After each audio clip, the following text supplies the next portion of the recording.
ಚಂದ್ರಹಾಸ ಒಂದು ಅದ್ಭುತವಾದಂತಹ Yakshagana based cinema.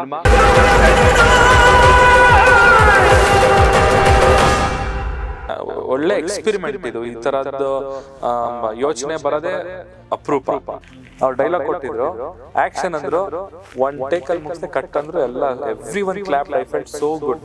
Ravi sir Arjun Janya sir ಜೊತೆ ಅವಾಗ ಮುಂಚೆ ಕೆಲಸ ಮಾಡ್ತಾ ಇದ್ರು, ನಾನು ಅವಾಗ ಅಸಿಸ್ಟೆಂಟ್ ಆಗಿ ಕೆಲಸ ಮಾಡ್ತೀನಿ. ಸೊ ಅವಾಗಿಂದ ನನ್ಗೂ ಸರ್ಗೂ ಒಂದು ಬಾಂಡಿಂಗ್ ಇತ್ತು. ನಮಸ್ತೆ, ನೀವು ನೋಡ್ತಾ ಇದ್ರ ಫಿಲ್ಮ್ ಬೀಟ್ ಕನ್ನಡ. ನಾನು ಯಶವಂತ್. ಇವತ್ತು ರವಿ ಬಸ್ರು ಸ್ಟುಡಿಯೋದಲ್ಲಿ ನಾನಿದ್ದೀನಿ. ಈಗಾಗಲೇ ರವಿ ಸರ್ ನಾವು ಮಾತಾಡ್ತಾ ಇತ್ತು. ಸೊ ವೀರ ಚಂದ್ರಹಾಸ ಸಿನಿಮಾ ಬಗ್ಗೆ ಮಾತಾಡ್ತಾ ಇದೀವಿ. ಒಂದು ಸ್ಪೆಷಲ್ ಕ್ಯಾರೆಕ್ಟರ್ ಇದೆ, ಸ್ಪೆಷಲ್ ಪರ್ಸನ್ ಅದನ್ನು ಮಾಡಿರುವಂಥದ್ದು. ಹಂಗೆ ಪ್ಯಾನ್ ಮಾಡಿದ್ರೆ ಆ ಸ್ಪೆಷಲ್ ಪರ್ಸನ್ ಯಾರು ಅಂತ ಗೊತ್ತಾಗುತ್ತೆ. ಸೀರಿಯಸ್ಲಿ ನೀವು ಸರ್ಪ್ರೈಸ್ ಆಗ್ತೀರಾ. ಆಯ್ತಾ ಪ್ಯಾನು? ಪ್ಯಾನ್ ಆಯ್ತು. ಹೇಗಿದ್ದೀರಾ ಚಂದನ್? ಸೂಪರ್. ನೀವು? ಸೂಪರ್ ಚೆನ್ನಾಗಿದ್ದೀನಿ. ಆಕ್ಚುಲಿ ಈ ಸಿನಿಮಾದಲ್ಲಿ ನೀವು ಪಾತ್ರ ಮಾಡಿದ್ರ ಅನ್ನೋದಕ್ಕೆ ನನಗೆ ಸೀರಿಯಸ್ಲಿ ಸರ್ಪ್ರೈಸ್ ಆಯ್ತು. ಸೂಪರ್. ಅಂಡ್ ನಾನು ಕೂಡ ಕಾಯ್ತಾ ಇದ್ದೀನಿ. ಅಂಡ್ ಒಂದು ಗೆಟಪ್ ಕೂಡ ನೋಡಿದೆ, ಸಕ್ಕತ್ತಾಗಿತ್ತು ಮಾತ್ರ. ಈಗ ಲೀಡ್ ಆಗಿ ಶುರು ಮಾಡ್ತಾ ಇದ್ದೀರಾ. ಸೊ ಅದ್ರಲ್ಲೂ ಬರ್ತಾ ಹೋಗ್ತಾ ಹೋಗ್ತಾ ಈ ತರ ಒಂದಷ್ಟು ಚಾಲೆಂಜ್ ಆಗಿರೋ ಪಾತ್ರ ಹೆಂಗನಿಸ್ತು? ಅಂದ್ರೆ ಯಕ್ಷಗಾನ ವೇಷ ಹಾಕೋದು ನನ್ಗೆ ತಲೆಯಲ್ಲಿ ಐಡಿಯಾನು ಇರ್ಲಿಲ್ಲ. ಐ ಮೀನ್ ನಾನು ಮಾಡ್ತೀನಿ ಅನ್ನೋದು ಒಂದು ಊಹೆನೂ ಇರಲಿಲ್ಲ ನನಗೆ. ಸೊ ರವಿ ಸರ್ ಕಾಲ್ ಮಾಡಿಬಿಟ್ಟು ಹಿಂಗೆ ಒಂದು ಸಿನಿಮಾ ಮಾಡ್ತಾ ಇದ್ದೀನಿ ಯಕ್ಷಗಾನ ಬೇಸ್ಡು, ಎಲ್ಲ ಆರ್ಟಿಸ್ಟ್ಗಳು ಯಕ್ಷಗಾನ ಪಾತ್ರದಲ್ಲೇ ಇರ್ತಾರೆ, ಐ ಮೀನ್ ಅದೇ ಕಾಸ್ಟ್ಯೂಮ್ಸಲ್ಲಿ ಇರ್ತಾರೆ. ಸೊ ನಿಮ್ಗೊಂದು ಪಾತ್ರ ಬರೆದಿದ್ದೀನಿ, ಒಂದು ಚೆನ್ನಾಗಿದೆ, ಪವರ್ಫುಲ್ ಕ್ಯಾರೆಕ್ಟರ್ ಅಂತ ಹೇಳಿದ್ರು. ಚಿಕ್ಕದು ಸ್ಮಾಲ್ ಕ್ಯಾರೆಕ್ಟರ್, ದೊಡ್ಡದೇನಲ್ಲ. ಸೊ ನನಗೆ I was very excited. First of all ನನಗೆ ಸರ್ ಜೊತೆ ಕೆಲಸ ಮಾಡೋದಂದ್ರೆ ತುಂಬ ಇಷ್ಟ. ಅವ್ರ ಜೊತೆ ಆಲ್ಮೋಸ್ಟ್ ನಾನು 2012ನೇ ಇಸ್ವಿಯಿಂದನೂ ಕೆಲಸ ಮಾಡ್ತಾ ಇದ್ದೀನಿ. ಎಷ್ಟು ವರ್ಷ ಆಯಿತು? ಆಲ್ಮೋಸ್ಟ್ ಒಂದು 15 ವರ್ಷ ಆಯಿತು. ರವಿ ಸರ್ ಅರ್ಜುನ್ ಜನ್ಯ ಸರ್ ಜೊತೆ ಅವಾಗ ಮುಂಚೆ ಕೆಲಸ ಮಾಡ್ತಾಯಿದ್ರು, ನಾನು ಅವಾಗ ಅಸಿಸ್ಟೆಂಟಾಗಿ ಕೆಲಸ ಮಾಡ್ತೀನಿ. ಸೊ ಅವಾಗಿಂದನೂ ನನಗೂ ಸರ್ಗೂ ಒಂದು ಬಾಂಡಿಂಗ್ ಇತ್ತು. ಸೊ ಹಾಗಾಗಿ ಒಂದು ಎಕ್ಸೈಟ್ಮೆಂಟ್ ಇತ್ತು ಅವ್ರು ಕರೆದ ತಕ್ಷಣ. ಆಮೇಲೆ ಅವರೇ ಡೈರೆಕ್ಷನ್ ಮಾಡ್ತಿದ್ದಾರೆ, ಅವರೇ ಮ್ಯೂಸಿಕ್ ಮಾಡ್ತಿದ್ದಾರೆ ಅಂತ ಅಂದಾಗ ಆಫ್ಕೋರ್ಸ್ ಅದನ್ನು ತುಂಬ ಸಕ್ಕತ್ತಾಗಿ ಮಾಡ್ತಾರೆ. ರವಿ ಸರ್ ಅಂತಂದರೆ ಸೌಂಡಿಂಗಿಗೆ ಫೇಮಸ್ ಅವರು. ಸೊ ಹಾಗಾಗಿ ಐ ವಾಸ್ ವೆರಿ ಹ್ಯಾಪಿ. ಅವ್ರು ಕೇಳಿದ ತಕ್ಷಣ ಐ ಸೆಡ್ ಎಸ್ ಅಂತ. ಸೂಪರ್. ಆಮೇಲೆ ಯಕ್ಷಗಾನ ಅಂತ ಬಂದಾಗ ನಾವೆಲ್ಲರೂ ಕೂಡ ಸ್ಟೇಜ್ ಅಲ್ಲಿ ನೋಡಿರ್ತೀವಿ ಯಕ್ಷಗಾನ ಹೆಂಗಾಗುತ್ತೆ, ಯಾವ ತರ ಕತೆ ಹೇಳ್ಕೊಂಡು ಹೋಗ್ತಾರೆ ಅಂತ. ಬಟ್ ಅದನ್ನ ಸಿನಿಮಾ ಮಾಡಬೇಕು ಅಂತ ಅಂದಾಗ ಒಂದು ಹ್ಯೂಜ್ ಸ್ಕೇಲ್ ಕೂಡ ಇರುತ್ತೆ. ಬಟ್ ಆ ಸ್ಟೇಜ್ ಅಲ್ಲಿ ಇದ್ದಂತ ಪರ್ಫಾರ್ಮೆನ್ಸ್ ಸ್ಕ್ರೀನ್ ಅಲ್ಲಿ ತರ್ತೀನಿ ಅಂತ ಅಂದಾಗ ಒಂದು ಚಾಲೆಂಜ್ ಕೂಡ. ಹೌದು. ಸೊ ಅದ್ ಯಾವ ತರ ಇತ್ತು? ನನ್ಗೂ ಅದೇ ಫಸ್ಟ್ ಕ್ವಶನ್ ಇತ್ತು, ಹೆಂಗ್ ಮಾಡ್ತೀರಾ ಸರ್ ಇದನ್ನ? ಯಕ್ಷಗಾನ ಅಂದ್ರೆ ನಮ್ಗೆ ಗೊತ್ತಿರೋ ಸ್ಟೇಜ್ ಮೇಲೆ ಅದನ್ನ ಇದು ಮಾಡೋದನ್ನ, ಅದನ್ನ ನೀವು ಮೂವಿ ಆಗಿ ಮಾಡ್ತೀರಾ ಅಂತ ಅಂದಾಗ ಹೆಂಗೆ ಅಂತ, ನೀವು ಬನ್ನಿ ತೋರಿಸ್ತೀನಿ ಅಂತಂದ್ರು. ಸೊ ಅಲ್ಲಿ ಹೋದಾಗ ಅವರೊಂದು ಸೆಟ್ ಕ್ರಿಯೇಟ್ ಮಾಡಿದ್ರು. ಒಂದು 100 ಆರ್ಟಿಸ್ಟ್ಗಳಿದ್ರು, ಎಲ್ಲ ಯಕ್ಷಗಾನ ವೇಷ ಹಾಕೊಂಡಿದ್ರು. ಅದಾದ್ಮೇಲೆ ಅವ್ರು CGನೂ ನಾವು ಇನ್ವಾಲ್ವ್ ಮಾಡ್ತಾ ಇದೀವಿ ಇದರಲ್ಲಿ, CG ವರ್ಕು ತುಂಬ ಇದೆ ಅಂತಂದಾಗ I was like it's very ಒಳ್ಳೆ ಎಕ್ಸ್ಪೆರಿಮೆಂಟ್ ಇದು. ಈ ಥರದ್ದು ಯೋಚನೆ ಬರೋದೇ ಅಪರೂಪ. ಅದರಲ್ಲೂ ಯೋಚನೆ ಬಂದರೆ ಸಾಲಲ್ಲ, ಅದನ್ನು ಎಕ್ಸಿಕ್ಯೂಟ್ ಮಾಡೋದಿದೆಯಲ್ಲ ಅದು ತುಂಬ ದೊಡ್ಡ ಚಾಲೆಂಜ್ ಅದು. ಸೊ ಅದನ್ನು ಅದನ್ನ ಮಾಡೋಕ್ಕೆ ಧೈರ್ಯ ಬೇಕು. ಆ ಚಾಲೆಂಜನ್ನು ಅಕ್ಸೆಪ್ಟ್ ಮಾಡಿ ರವಿ ಸರ್ ಅದನ್ನು ಸಕ್ಸಸ್ಫುಲ್ಲಾಗಿ ಕಂಪ್ಲೀಟ್ ಮಾಡಿದ್ದಾರೆ. ಇನ್ನೇನು 18ನೇ ತಾರೀಕು ಏಪ್ರಿಲ್ 18ಕ್ಕೆ ಸಿನಿಮಾ ಥಿಯೇಟರ್ಸಿಗೆ ಬರ್ತಾ ಇದೆ. ಸೊ ಇಂಥ ಒಂದು ಒಳ್ಳೆಯ ಪ್ರಯತ್ನನ ನಮ್ಮ ಕನ್ನಡಿಗರು ಖಂಡಿತವಾಗ್ಲೂ ಸಪೋರ್ಟ್ ಮಾಡಲೇಬೇಕು. ಯಾಕಂದರೆ ಇದು ಚಿಕ್ಕ ಕೆಲಸ ಅಲ್ಲ, ಇದು ತುಂಬ ಪರಿಶ್ರಮ ಹಾಕಿ ಮಾಡಿರುವಂಥ ಕೆಲಸ. ಖಂಡಿತವಾಗ್ಲೂ ಇದಕ್ಕೆ ಸಪೋರ್ಟ್ ಮಾಡ್ತಾರೆ ಅಂತ ಅನ್ಕೊಂಡಿದ್ದೀನಿ. ಈಗ ಬೇರೆ ಒಂದು ಆಕ್ಟಿಂಗ್, ಬೇರೆ ತರ ಒಂದು ಪಾತ್ರ ಅಂತ ಅಂದಾಗ ನಾವು ಒಂದೊಂದಷ್ಟು ಗೆಟಪ್, ನಮ್ದೇ ಆದಂತ ಒಂದು ಸ್ಟ್ರೆಸ್ಗಳಿರುತ್ತೆ. ಯಕ್ಷಗಾನ ಅಂತ ಅಂದಾಗ ಆ ಒಂದು ಕಾಸ್ಟ್ಯೂಮ್ ಏನಿಲ್ಲ ಅಂತಂದ್ರೆ ಒಂದು 25-30 kg ಇರುತ್ತೆ ಅಂತ ನಾನು ಕೇಳ್ಪಟ್ಟಿದ್ದೀನಿ. ಹೆಂಗಿತ್ತು? ಒಂದು ವೆಯ್ಟ್ ಹಾಕೊಂಡು ಎಷ್ಟು ಅವರ್ ನಿಂತಿದ್ರಿ?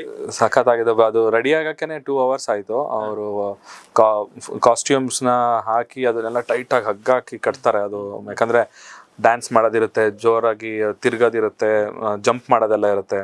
ಸೊ ಆ ಹೆವಿನೆಸ್ನ ಹಿಡಿದಿಟ್ಕೊಳ್ಳೋಕ್ಕೆ ತುಂಬ ಟೈಟಾಗಿ ಕಟ್ತಾರೆ. ಆ ಒಂದು ಹೀಟು, ಸೊ ತುಂಬ ಹಾಟ್ ಎನ್ವಿರಾನ್ಮೆಂಟ್ ಇರುತ್ತೆ. ಬಿಕಾಸ್ ಶೂಟಿಂಗ್ ಅಂದಮೇಲೆ ತುಂಬ ಲೈಟ್ಸ್ ಅದು ಇದು, ಮತ್ತು ಸ್ಪೆಷಲಿ ಬೆಂಕಿ ಅಲ್ಲೇ ಶೂಟಿಂಗ್ ಮಾಡ್ತಾಯಿದ್ರು. ಸೊ ಸುತ್ತಲೂ ಬೆಂಕಿ ಹಚ್ಚಿದ್ರು. ಸೊ ಇಟ್ ವಾಸ್ ಅಂದರೆ ಆ ಪಾತ್ರದೊಳಗಡೆ ಹೋದಾಗ ನನಗೆ ಅದು ಯಾವುದು ಮ್ಯಾಟ್ರ್ ಆಗಲಿಲ್ಲ. ಆ ಭಾರ ಆಗಿರ್ಬೋದು ಅನ್ನೋದು. ಅಂದರೆ ಆ ವೇಷ ಹಾಕೊಂಡ ತಕ್ಷಣವೇ ಒಂದು ಎನರ್ಜಿ ಬಂತು ನನಗೆ. So I felt the energy. ಆ ಸೀನು ಅಷ್ಟೇ, I did it in 1 take. ಅವ್ರು ಡೈಲಾಗ್ ಕೊಟ್ಟಿದ್ರು, ಆ್ಯಕ್ಷನ್ ಅಂದರು, 1 take ಅಲ್ಲಿ ಮುಗಿಸ್ದೆ, ಕಟ್ ಅಂದರು, ಎಲ್ಲ every one clapped. I felt so good. First time ನಾನೊಂದು ಆ್ಯಕ್ಟಿಂಗ್ ಮಾಡಿದಾಗ ಎಲ್ಲ ಕ್ಲಾಪ್ ಮಾಡಿದ್ರು. ಸೊ ಅದೊಂದು ಒಳ್ಳೆ ಎಕ್ಸ್ಪೀರಿಯನ್ಸ್. ಎಸ್, ಈಗ ರವಿ ಬಸ್ರು ಅಂತ ಬಂದಾಗ ಮ್ಯೂಸಿಕ್ ಇಂದಾನೆ ಹೆಸರು ಮಾಡೋದು. ಸೊ ಇವಾಗ ನಮ್ಮ ಕರಾವಳಿಯ ಒಂದು ಕಲೆನ ಪ್ರಪಂಚಕ್ಕೆ ತೋರ್ಸಕ್ ಹೊರಟಿದ್ದಾರೆ. ಸೊ ಒಂದಷ್ಟು ಅವರ ಒಂದು ಕನಸಿನ ಕೂಸು ಅಂತಾನೆ ಹೇಳ್ತಾ ಇದ್ರು. ಆ ಕನಸಿನ ಕೂಸಿಗೆ ನೀವೆಲ್ಲರೂ ಕೂಡ ಒಂದು ಬೆನ್ನೆಲುಬಾಗಿ ನಿಂತಿದ್ದೀರಾ. ಸೊ ಎಷ್ಟು ಎಕ್ಸೈಟ್ ಆಗಿದೆ ಹಿಂಗೆ. ಸಖತ್ ಎಕ್ಸೈಟ್ಮೆಂಟ್ ಇದೆ. ಆಮೇಲೆ ಯಕ್ಷಗಾನ ಅನ್ನೋದು ಈ ಕರಾವಳಿ ಭಾಗದಲ್ಲಿ ಎಷ್ಟು ಫೇಮಸ್ ಅಂತ ಹೇಳಿದ್ರೆ, ಇವತ್ತಿಗೂ ಯಕ್ಷಗಾನಗೆ 2,000 ರೂಪಾಯಿಂದ 3,000 ರೂಪಾಯಿ ಇದೆ ಟಿಕೆಟ್ಸ್ ಕೊಟ್ಬಿಟ್ಟು ಹೌಸ್ಫುಲ್ ಶೋಸ್ ಆಗುತ್ತೆ ಅಲ್ಲಿ. ಸೊ ಅಂದ್ರೆ ಅವರು ಆ ಕಲೆನ ಇವತ್ತವರೆಗೂ ಉಳಿಸ್ಕೊಂಡು ಬಂದಿದ್ದಾರೆ. ಸೊ ಇವ್ರು ಮಾಡ್ತಿರುವಂಥ ಪ್ರಯತ್ನ ಈ ಕಲೆ ಬರೀ ಕರಾವಳಿ ತೀರಕ್ಕೆ ಅಷ್ಟೇ ಅಲ್ದಲೆ ಪ್ರಪಂಚದಾದ್ಯಂತ ಎಲ್ಲ ಕಡೆ ಹರಡಬೇಕು, ಎಲ್ಲರಿಗೂ ಗೊತ್ತಾಗಬೇಕು ಇಂಥದ್ದೊಂದು ಕಲೆ ಇದೆ ಯಕ್ಷಗಾನ ಅನ್ನೋದು. ಅದನ್ನು ಸಿನಿಮಾ ಮುಖಾಂತರ ಮಾಡಿ ಅದನ್ನು ತೋರಿಸೋದ್ರಿಂದ ಇನ್ನೂ ಸಾಕಷ್ಟು ಜನರಿಗೆ ಅದು ರೀಚ್ ಆಗುತ್ತೆ ಅನ್ನೋ ಒಂದು ಥಾಟ್ ಏನಿದೆಯಲ್ಲ, ಅದು ತುಂಬ it's a very big greatest thought ಅದು. ಸೊ ಆ ಥಾಟಿಗೆ ಖಂಡಿತವಾಗ್ಲೂ ಒಳ್ಳೇದಾಗಬೇಕು ಅನ್ನೋದು ನನ್ನ ಒಂದು ಆಸೆ. ಸೂಪರ್. ಸೊ ಈಗ ನಟ ಆಗಿದ್ದೀರಾ, ಬ್ಯಾಕ್ ಟು ಬ್ಯಾಕ್ ಒಂದಷ್ಟು ಸಿನಿಮಾಗಳು ಬರುತ್ತೆ, ರೆಡಿ ಆಗ್ತಾ ಇದ್ದೀರಾ. ಸೊ ಚಂದನ್ ಶೆಟ್ಟಿನ ಕೂರ್ಸ್ಕೊಂಡು ನಾನು ಮಾತಾಡ್ತಾ ಇದ್ದೀನಿ ಅಂತಂದ್ರೆ ಒಂದು ಸಾಂಗ್ ಇಲ್ಲ ಅಂತ ನಮ್ಮ ಆಡಿಯನ್ಸ್ ಆಮೇಲೆ ಏನ್ ಚಂದನ್ ಶೆಟ್ಟಿ ಕೂರ್ಸ್ಕೊಂಡು ಒಂದು ಸಾಂಗ್ ಆಡಿಸ್ಲಿಲ್ಲ ಅಂತಂದ್ರೆ ಬಾ ಬೆಬ್ಬೆ ಅಬ್ಬಬ್ಬ ಬಾ ಹಬೆಬ್ಬೆ ಹಿಡ್ಕೊಳ್ಳ ನಿನ್ನ ತಬ್ಬೆ ಚೀಸ್ ಬರ್ಗರ್ ನನ್ಗ ನಿನ್ನ ಸಾಕ್ ಬಾ ಹಬೆಬ್ಬೆ ಅನ್ಕೋನ ನಿನ್ನ ಹಬ್ಬೆ ಅಬ್ಬಬ್ಬ ಐ ಹಿಲ್ಸ್ ಅಲ್ಲಿ ಫ್ಲೋರಿಗಿಳಿದರೆ ಪರ್ಷನ್ ಕಟ್ಟ ಶಾಕ್ ನಿನ್ನ ಎಡಗಡೆ ಬಲಗಡೆ ಮೇಲ್ಗಡೆ ಕೆಳಗಡೆ ಸುತ್ತಂಗ್ ಮಾಡ್ತೀಯ ನಿನ್ನ ಒಳಗಡೆ ಹೊರಗಡೆ ಹಿಟ್ಟನು ಎಬ್ಬಿಸಿ ಓಡೋಗ್ಬಿಡ್ತೀಯ ಮೆಲ್ಲನೆ ಮೈಯನು ಸವರಿ ಕೆನ್ನಯ್ಯ ಮುಟ್ಟಿ ಕಾಣೆ ಆಯ್ತೀಯ ನೀ ಮಾಡೋದೆಲ್ಲ ಮಾಡ್ಬಿಟ್ಟು ಬ್ಲಾಕ್ ಮಾಡ್ತೀಯ ನಿನ್ನ ನುಲಿಯೋ ಸೊಂಟ ನೋಡದ ಮೇಲೆ ನಿದ್ದೆ ಬರ್ತಿಲ್ಲ ನನ್ನ ಗರ್ಲ್ ಫ್ರೆಂಡ್ಸು ಯಾರ್ಯಾರಂತ ಮರ್ತೆ ಹೋಯ್ತಲ್ಲ